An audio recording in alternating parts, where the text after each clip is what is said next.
皆さん、明けましておめでとうございます。昨年はいろいろとお世話になりました。今年もよろしくお願いします。Happy New Year! Although we still have a few hours here in Los Angeles, but most of the world, I think it's 2018 already. Yay! Happy New Year! And thank you for viewing my videos if you have been following me since last year or years before. And if you're new friends, welcome.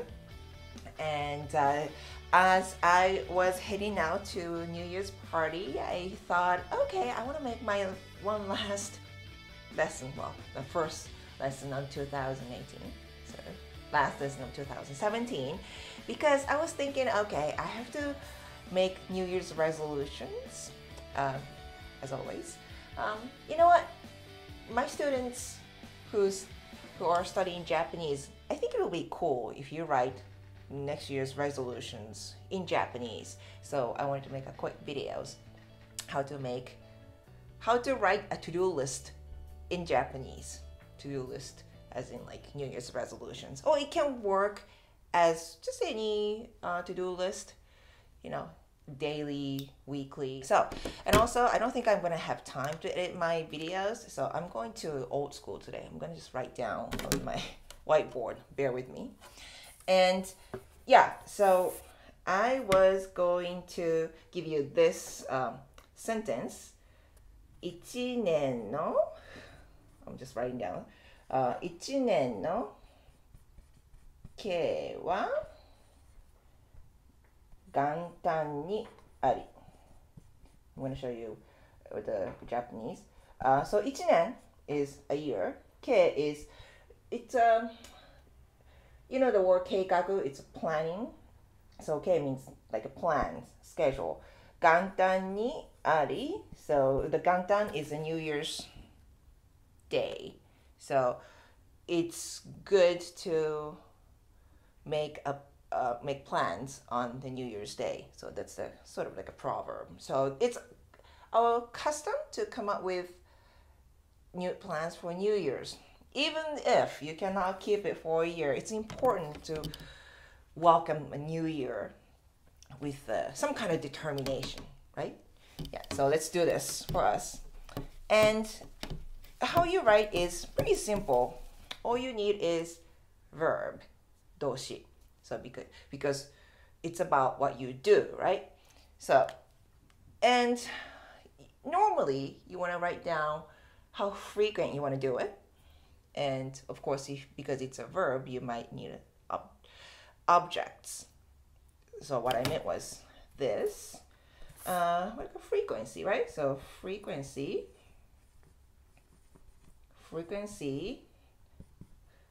objects, and verb. I can't spell. I was talking to somebody the other day, and because we use those computers and all the time, they usually give you this word suggestion, and they're pretty good. So we don't even like spell out the actual words anymore. So for me, I'm gonna write a lot more this year. So one of my plans this year, what I was doing. Oh yeah, so okay, this might be easier to see. So frequency, how often do you want to do it? And because it's the verb, you need an object. And verb, this is the most important word. You might just get away with verb. For example, you maybe your plan next year is to cook, maybe 料理する. That's one verb, right? 料理する. Yeah, you can just use that. And then since it's not about the future, it is about the future. It's a plan, but it's a determination. So you're making a determination right now. So you don't have to make it like a future tense. I mean, it is a future tense, but you know, in Japanese, you can just use the plain form. That's what I wanted to say. Sorry. Yeah, plain form. So don't just suru or the end it with u. You can just leave it right there. And of course, you don't need the subject which is supposed to be I. However, if I say like 私は料理する, for example, I'm using the last example. If I say 私は料理する, it sounds like I'm predicting my future. You know, so I mean, you're writing about yourself. You don't have to say I do this. You just cook. 料理する. That's it. So I figured my Japanese students are very hardworking folks. So I figured maybe this example might work. So I just write one example sentence. 毎日. Then I'm using kanji because it's easier to see, so but I'll try to pronounce it as clear as possible. 毎日日本語を勉強する. Some of you are doing it already. So let's say this is one example. So 毎日, every day, it's an object, Japanese. 勉強する, study. So if this is your first time to learn like a grammars of Japanese, if a verb needs an object, like study Japanese, it switches. So the object comes before the verb. So 毎日日本語を勉強する. That's it. So let's say, you can switch this part. 毎日, for me, like 芝居, acting. Or 勉強する is study. So I can say practice, like 練習する, for example. We can definitely do that.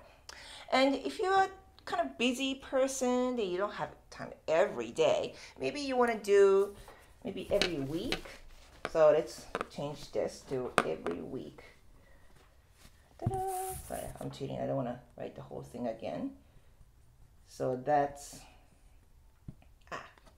so 毎週, so this means week, right? I switched day to week. So 毎週日本語を勉強する.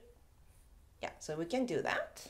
And I mean, sometimes your plan don't need how frequent it is. Like, maybe you want to buy a car. I mean, how often can you buy a car? I mean, if you're a regular folks, I mean, how many cars do you need? Usually one, right? So you can just say, well, let me write this down. I normally download the footage to the computer and write it down, but I just don't think I have time before the year turns. So you can say here, 車を買う. Yeah, so that's a big plan, right? So you don't need to say how often because obviously it only happens once. Or maybe we can say, let's say maybe you want to buy a car by summer. It's not a frequency, but like deadline, right? So you can use something like 夏までに車を買う. Like, well, what I have to do is before the spring, 春までに, so まで is by what time? 春までに, one size 落とす. 春までに one size 落とす. 落とす means to drop. So I'm going to drop one size before spring. So, I mean, just the party season that I was in Japan before that. So I've been just, partying too much, eating too much. So I definitely need that. So I would say, so my goal is, let's see, the first thing I can say is 毎日 exercise する. Exercise, the same in Japanese. Although, I realized that going to the gym is getting popular in Japan. So you probably see a lot of gyms, like much more than they used to be like a couple years ago. But I realized that they use the word training. in instead of working out. So, oh, actually, my dad became a member of the gym. Sorry, my dad. Yeah. So yeah, I wanted to come with him, right? And he said, let's go go for training. I'm like, what do we train for? Are we going to a competition? It's like, no, just go to the gym and work, like exercise. Oh, when you're working out. Like when I hear the word training in English, I kind of imagine that we're training for a specific purpose, right? Like kind of hardcore. But maybe in Japan they might mean real training, but it could also mean that they're just working out at the gym. FYI, just realized that. So something like this. So you can write your resolutions, New Year's resolution. 新年の did I give you that word? 新年の目標. I think I used to write these down like when I was a kid. It's actually a school assignment.